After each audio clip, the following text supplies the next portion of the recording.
It is a good day for chess, my friends. Thank you for joining me today. This is National Master Dane Matson analyzing the Game of the Month, brought to you by TwinPortsChess.com. As the Chicago Open recently occurred toward the end of May, we're going to focus on a game played in Chicago by one of our Twin Ports Chess Club's very own members, Brent Godowski. This game was played in the last round of the 2014 Chicago Class Championships. Brent was one of the top competitors and had just encountered a difficult loss in the fourth round. Not to be perturbed, Brent went into the fifth round knowing that a win would catapult him right back into one of the top places, likely winning a prize as a result. Brent had the white pieces. Let's take a look. So Brent opens up with c4, the English opening, which is highly transpositional in nature. And his opponent plays knight f6, knight c3, g6, g3, very typical English move order, bishop g7, bishop g2. And notice in the English, a lot of the strategy out of the opening has a lot to do with d5 and the light squares in general on the h1 to a8 diagonal, where White has very powerful presence with the bishop on g2. Let's take a look and see how this game unfolds. Black castles, knight f3, d6, castles, and black plays the move c5. Brent plays a very active continuation, d4, and transposes into what's known as the fianchetto variation of the King's Indian defense, which is a d4 opening. This emphasizes the flexibility of the English, often keeping the opponent in suspense regarding whether White will travel down English channels or whether or not White may have certain theoretical detours in mind. Black must remain alert to these possibilities and have a plan of action ready if such transpositions occur. This is to say, Black should be a proud card-carrying member of the King's Indian Defense Party to essay this particular response to the English. And why do I say that? Well, let's take a quick detour here to look at a d4 opening, which is knight f6, c4, g6, knight f3, bishop g7. So this is a King's Indian setup. g3, the fianchetto variation, castles, bishop g2, d6, castles, c5, and knight c3. Notice we get the same exact position in the game via a completely different order of opening moves. This is what I mean when I say the opening is very flexible when one opens with c4. And at this point, one of the main lines in the position is knight c6, known as the Yugoslav variation, somewhat waving the flag at White, trying to get White to march forward with d5, come and get me kind of thing. And then knight a5 is typically played. And you might ask, why would Black willingly enter such a position?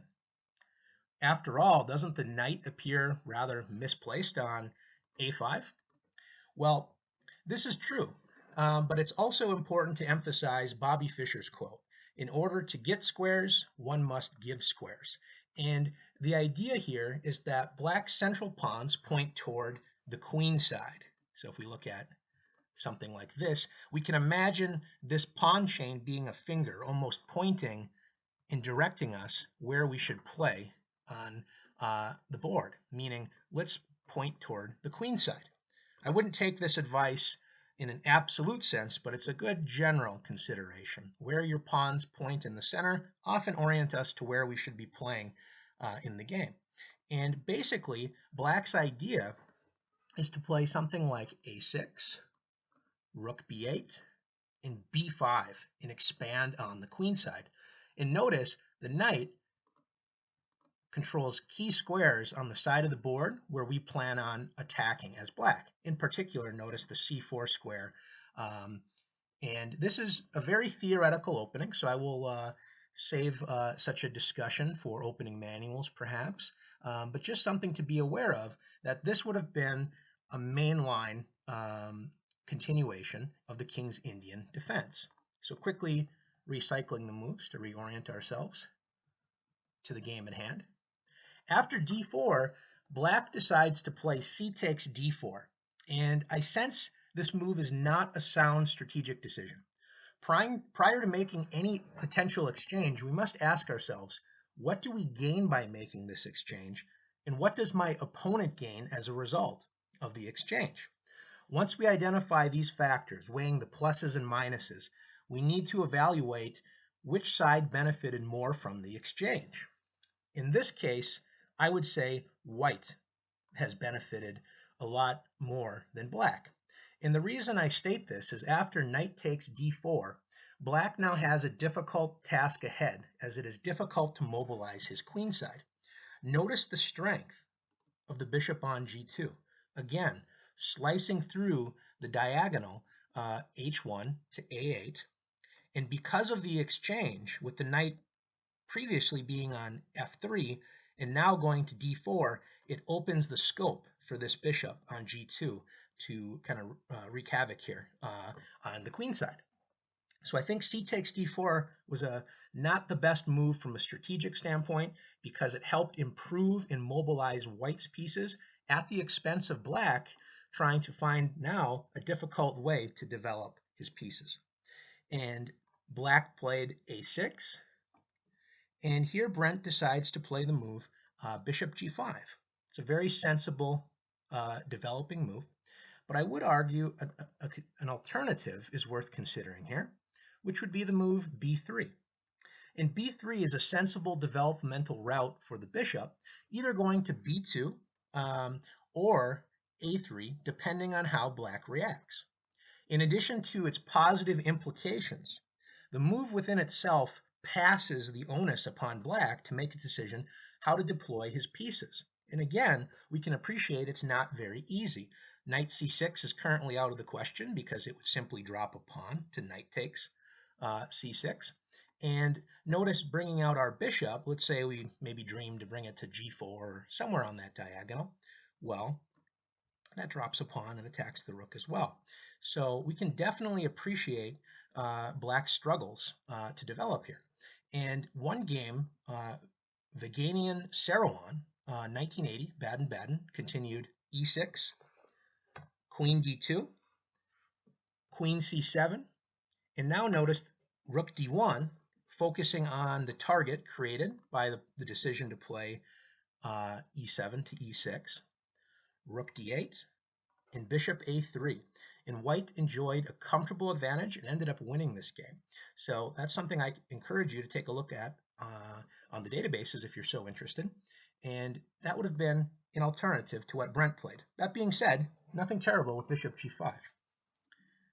Queen b6 develops the queen, puts pressure on the knight on d4, and also eyes the b2 pawn. And here Brent plays queen d2, and rook d8 was played. I sensed that knight c6 would be a more logical continuation to queen b6, because remember, we wanted to play knight c6 earlier, but because there was two pieces attacking c6, namely the knight on d4 and the bishop on g2, black would have simply lost a pawn. So here it would have made sense, in my mind, to play the move knight c6 and challenge white's control of the center. And again, that theme talking about exchanges, who benefits with each exchange.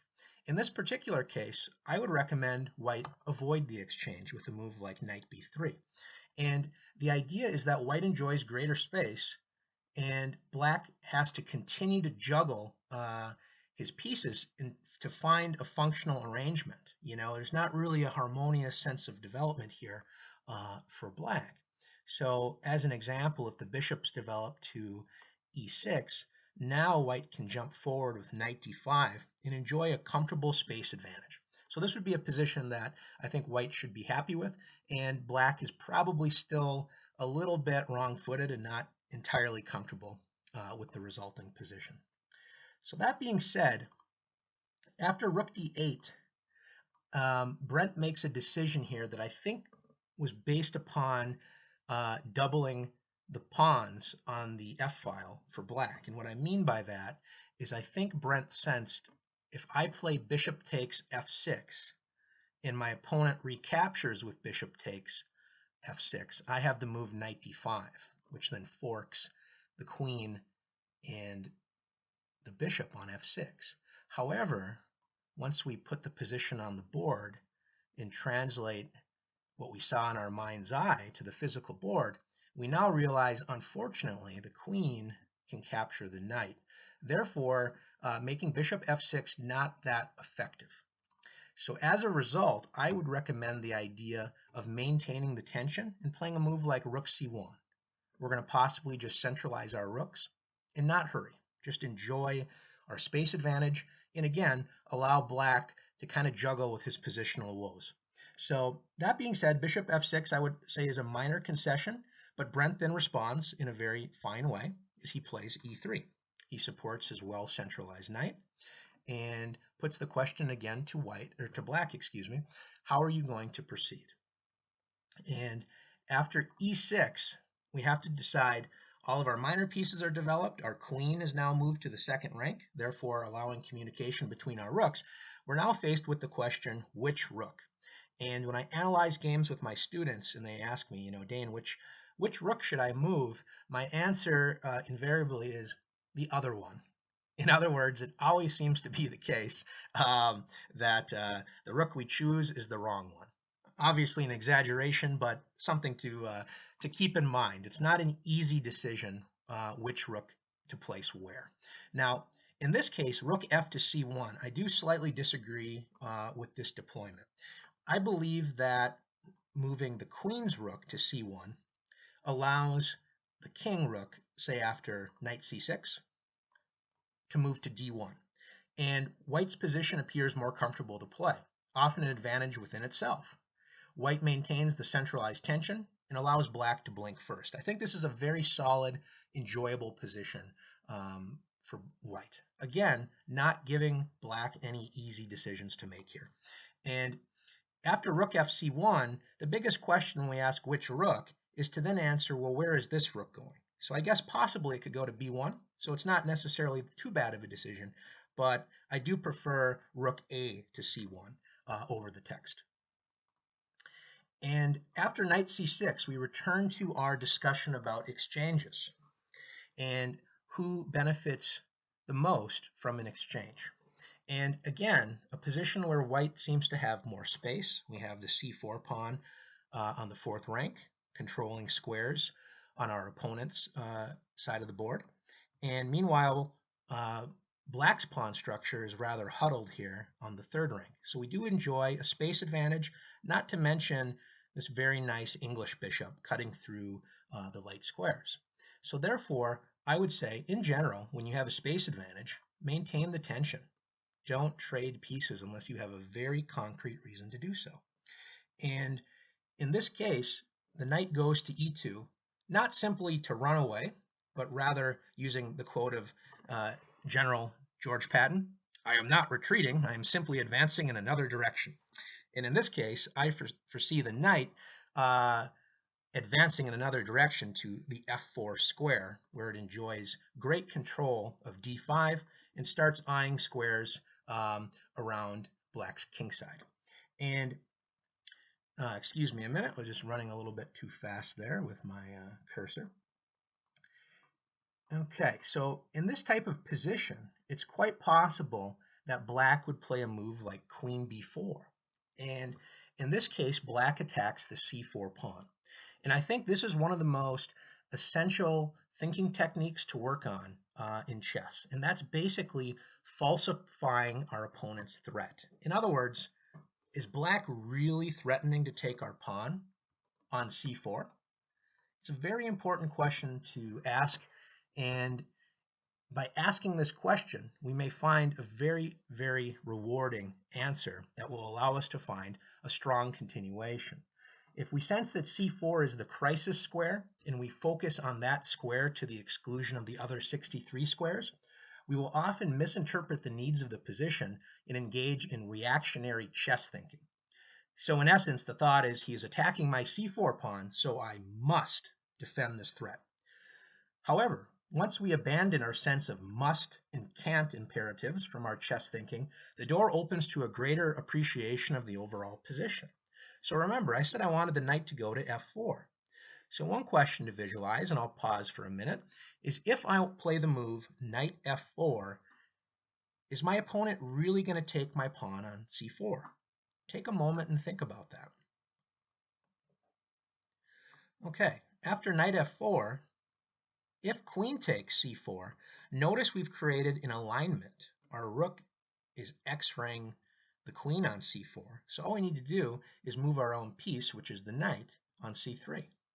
Where shall we move it? Well, I think one strong argument would be just move it to e4.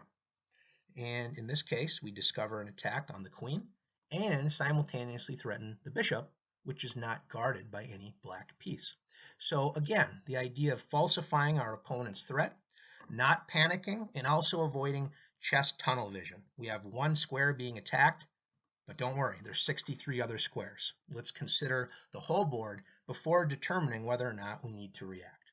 So that being said, Brent decides to release the tension with knight takes c6, pawn takes c6, and he plays rook a to b1.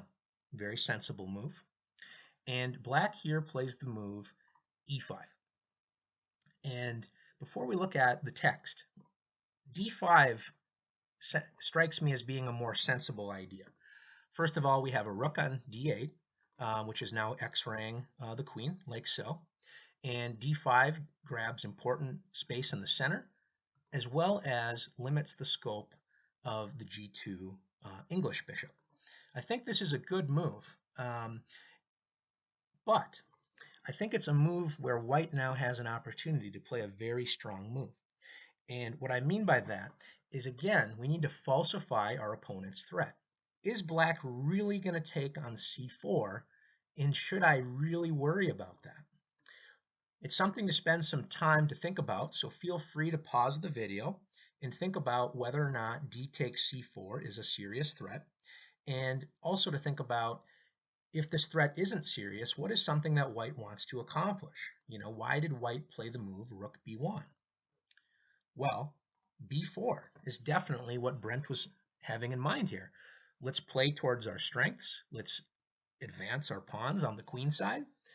And now, by falsifying the threat, so obviously you're going to want to have considered the implications of d takes c4 prior to making the move b4. It turns out, after queen e2, no problem, just step out of the way of the rook.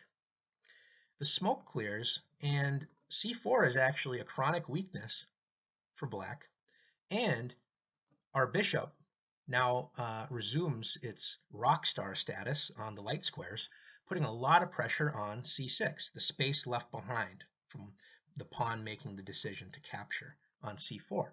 So let's say that black decides to be very materialistic and refuse to give back the c4 pawn with the move rook d3. Notice all of these considerations are rather temporary. I am blocking your queen from taking c4. It is black's logic here. Well, no problem. Knight e4. I'm attacking the bishop. I'm opening up the rook's vision on the c4 pawn. So let's say the bishop moves back to e7. It appears maybe threatening to take that pawn. This would be another opportunity, if you wanted to train yourself with the idea of falsifying your opponent's threat, to stop the video and consider whether or not bishop takes b4 is actually a threat or not. And upon reflection, the move knight d2 is very strong.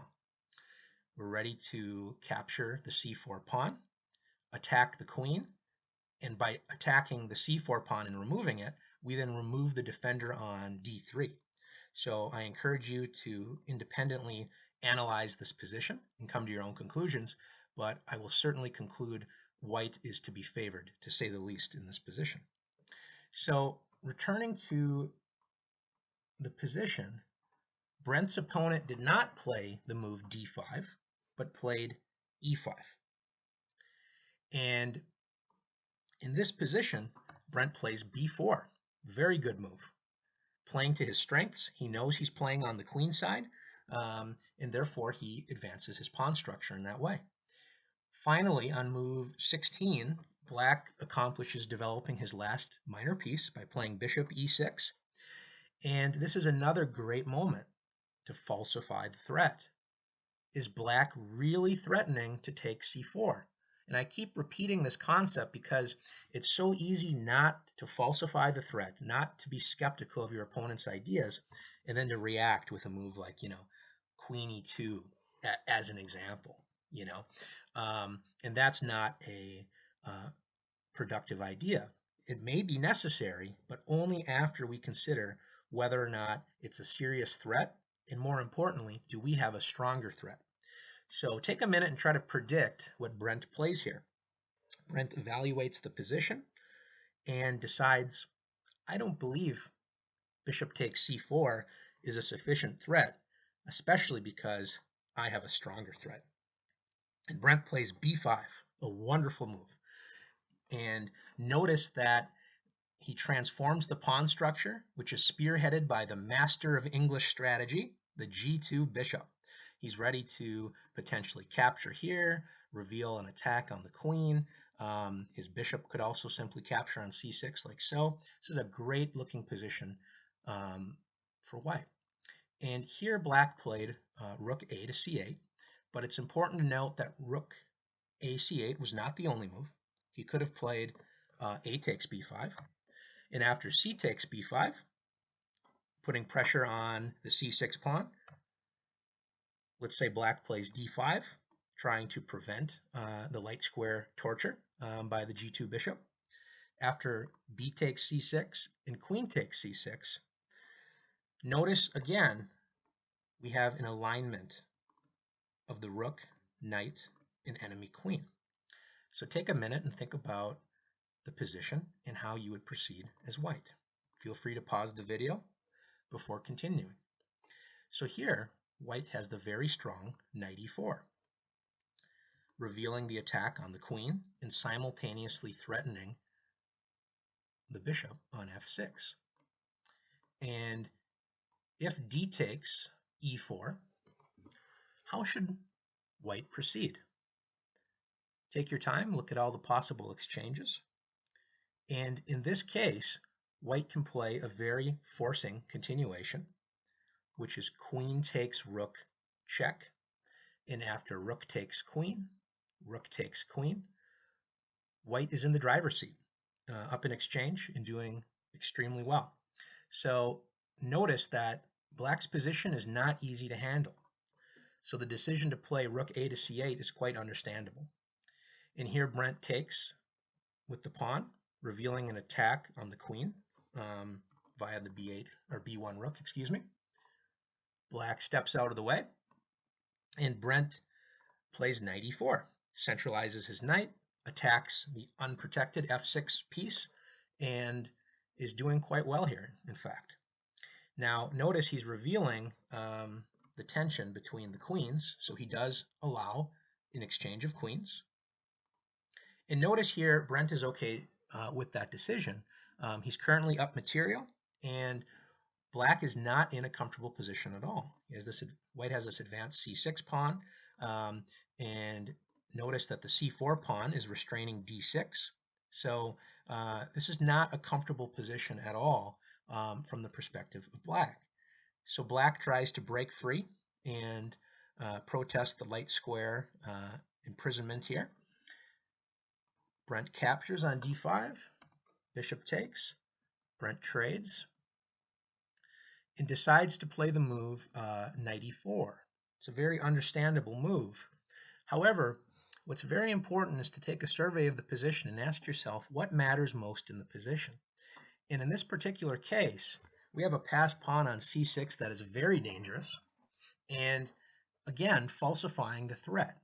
Is my opponent really going to take my knight? Well, sure, if we don't do anything, black will be happy to win a piece, but when we consider our opponent's threat, we also have to ask, do we have a stronger threat?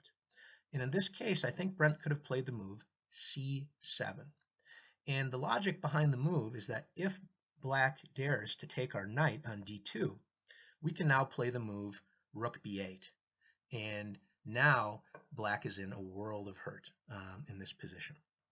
So it turns out c7 is a very strong threat. And let's say rook b5 to prevent the rook b8 invasion. And after rook takes b5, a takes b5, knight e4 attacks the bishop. The bishop retreats. And now a very important move, rook c6, cutting off some key squares for the bishop, observing the 6th rank. And after a move like king f8, we can now play knight c3. And the logic behind the move knight c3 is we're putting pressure against the pawn, and if the pawn decides to advance, we now have options such as knight d5, intending to attack the rook on c8, and therefore giving black insurmountable issues. So this would have been an option for white, which was to play the move c7. Now, it's worth noting after knight c3, king e8 could have been played instead, rather than pushing the pawn to b4. And in this case, we take the pawn happily, and after king d7, no problem. We just go back to c1 and have a very nice position. We have an outside pass pawn on a2, and of course the pawn on c7 remains a thorn in the side of black. So this would be a very nice position for white, and I would encourage you, if you have a computer engine, to set up positions like this and play against the computer, and it's a good way to develop technique. Here white is doing extremely well, but how do you proceed? I'd really advise training in this method in order to work on one's endgame and overall technique of converting advantages. So back to the game. After rook takes d5, Brent did not play c7 and instead played the very reasonable knight e4, threatening the bishop. Black retreats and now plays rook b7. It's worth noting, even in this position, I think c7 would have been a strong alternative. Brent attacked the bishop with rook b7, so black defends with king f8. He marches forward with c7, and black defends by centralizing his king. And Brent decides to play rook b8. I would note just quickly that I think rook c6 would have been a more desirable alternative, which I encourage the viewers to independently study. Now, after the move rook b8, this is a forcing move. You know, it's putting a lot of pressure on black, but it does force black to make a good move, which is king d7. After rook takes, king takes. Now Brent plays rook c6. a5 is played, and I think Brent makes a very reasonable strategic decision, and he plays h4. He extends his dark square control on the king side and has a very nice bind on the g5 square. So I like this move. It just generally improves his position. h6 was played, and Brent plays knight c3, attacking the rook. And here, black decides to clarify the position, to reduce the tension. And Brent captures, recaptures, and knight b5. So Brent has now emerged in a pretty comfortable position. You know, black is doing okay. I don't think black is by any means losing, but this still seems to be a pretty comfortable position, and it looks like the c7 pawn is going to fall. Now, after the move king d7, Brent plays g4, advances on the king side, and now black decides, I'm going to play bishop to b6. And notice the logic behind black's last move, or two, is he decided, I think, to play the move king d7 rather than playing bishop b6 immediately because of the threat knight d6 with the fork, and then attacking the f7 pawn, which would then attack the h6 pawn.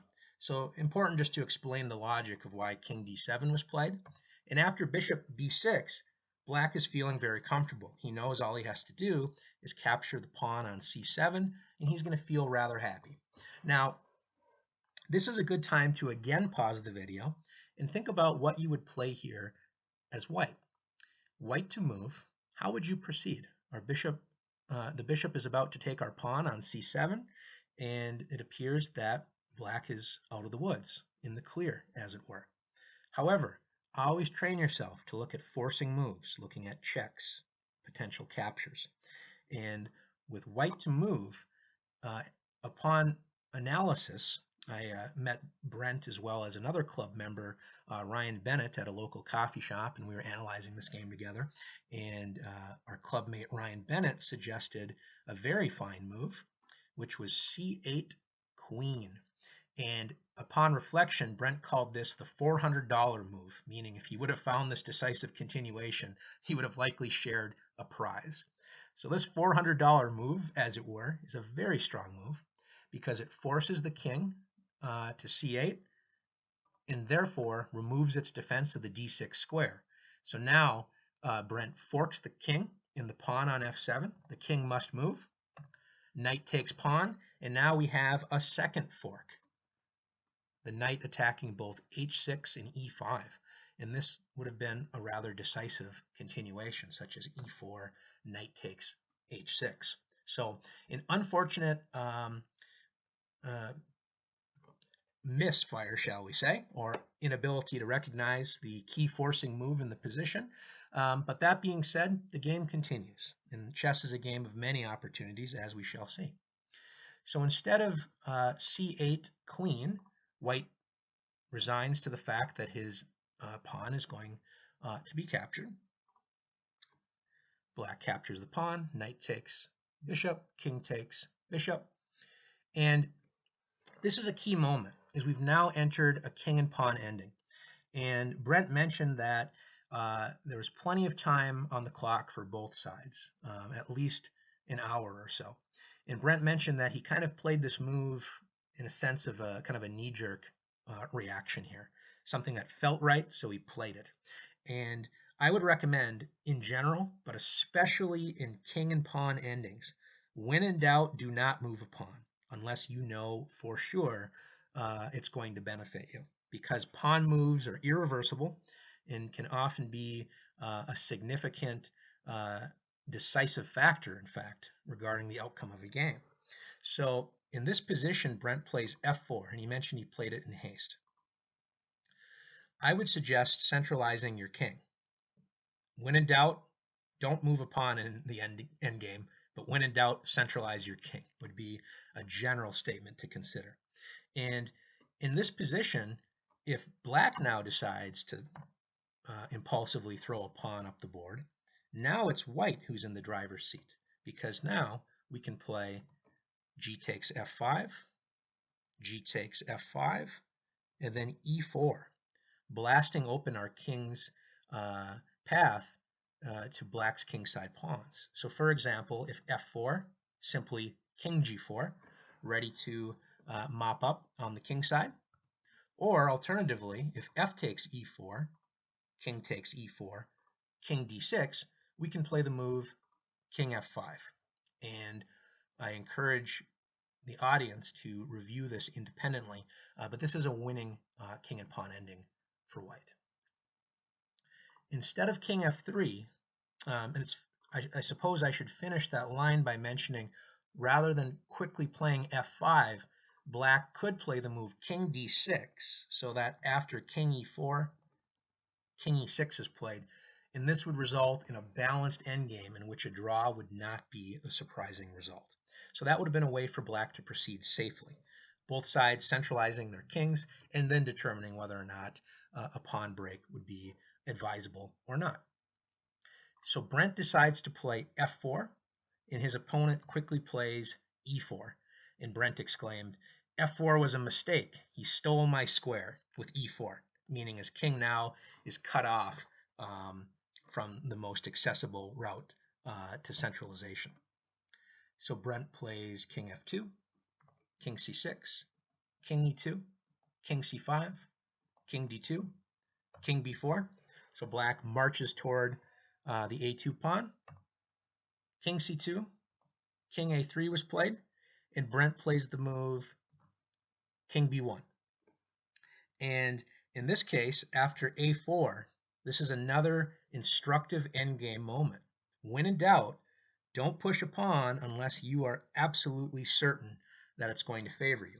So from black's perspective, a4 is not a bad move. We definitely are trying to expand our control here on the queen side. We want to promote this pawn, and we're kind of making white decide, what are you going to do, you know? And in this position, I think the most sensible choice would be king a1. Maintain the tension with the kingside pawns and gain opposition against black's king. It's very important to keep black's wandering king under strict observation. So in this game, or position, if king b4, king b2, we're just going to shadow the king.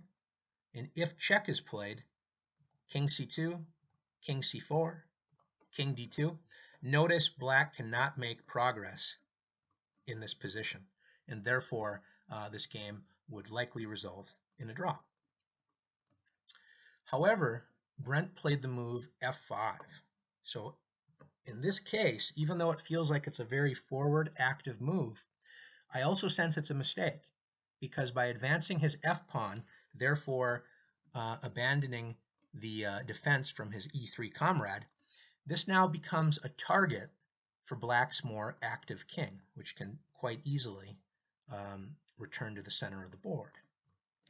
And in this case, after g takes f5, g takes f5, king b4, white's in quite a bit of trouble. So after the move, say king c2, here the move f6 is incredibly strong. And it's worth analyzing why this is so. It's not something that's intuitively obvious. But basically what we're going to learn is that by keeping this pawn on f6, we can now freeze white's pawn on f5. So if f6 wasn't played, that gives white the opportunity to push to f6, which could result in a key tempo loss where black's king has to come to f6 in order to capture the weak pawn versus f5. So let's take a look at what that looks like. So after the move f6, let's say, for example, h5 is played, king c4. If a3, king d5, the king steps up to c3, king e5, king b4, king takes f5, king takes a4, king g4, king b3, and f5, mobilizing that pawn. And notice it was a key tempo that was saved by the king going to f5 and then to g4, which it could not have done if it captured white's pawn on f6. And basically, this mobilized f-pawn is going to be the determining factor between white being able to hold the balance and losing the game. And we're going to see how this applies. So if the pawn race continues with a4, f4, and if e takes, f4, e3, king c3, king f3, a key move, a5, e2, and if king d2, f2, and black is going to promote to a queen and win the game. Now going back to the position, some may ask, rather than a4 in this position, why can't white just play king c2 and protect the squares where black is obviously going to advance his pawns? Well, this is quite reasonable, but after the move king f3, now there's already some issues again. If white decides to try to defend the pawn, then there's possibilities of f4 as an example. And if a4 here, f4, a5, f takes e3, a6, e2. And again, after a7 promotes to a queen, the advanced nature of black's pawn on e4 is going to allow Black the opportunity to win a very technically instructive endgame.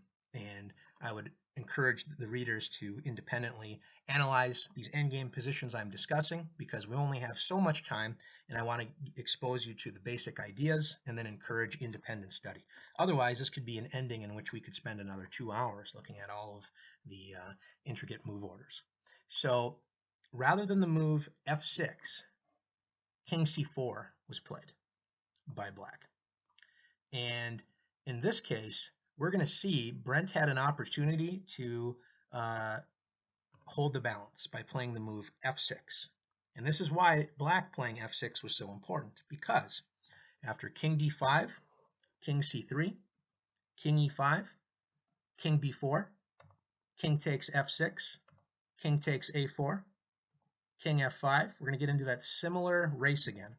King b3, king g4, a4, f5, a5, f4, e takes, e3, king c2, king f3, a6, e2, a7, Black queens first, but then white queens with a check. And after king f4, this is a very balanced ending in which a draw would be quite likely. So that was the key difference, is who decides to play f6 first. And Brent plays the move a3. And so rather than playing f6, he plays a3, kind of like a pass, you know, thinking that he's doing okay. Now here, after f6, we get into a very similar position. And Brent plays the move h5 and offers a well-timed draw offer. And Black accepts an offer he must refuse. In other words, this is a very important position to calculate and figure out what exactly is happening here. Admittedly, it's a difficult task, but it's an important one and an essential skill in chess, is to be able to calculate these king and pawn endings precisely and play with confidence. And in this position, after h5, king d5, king c3, king e5, king c4, king takes f5. Notice I give king f5 simply because if he takes the pawn, we have similar lines that we've discussed previously. So if he goes here, d4, to try to get his pawn back, king g5, king takes e4. This is the last position of the video. We'll pause and consider. Black to move. How would you proceed here? If Black decides to play the move king takes h5, capturing by inertia, as it were, now king f5 is a key move that allows white to save the game, because after king h4, king takes, a4, or h5, excuse me, e4, king g3, e5, h4, e6, h3, e7, h2, e8 queen, h1 queen. This is a position that is quite balanced and should likely also to result in a draw. So the move king h5 is a huge mistake. And in this case, the correct move is king g4. Get the opposition first, make white's king step away from the key f5 square, and then capture the pawn. So therefore, after the move h5, Brent's opponent accepted the draw, and the game ended as such. So a very instructive game. I thank Brent for submitting the game for our analysis. And if any of the listeners are interested in seeing your game possibly broadcast on twinportschess.com Game of the Month, please visit our website, twinportschess.com, and submit your game for review. This is National Master Dane Matson signing out, and until next time, have a good day.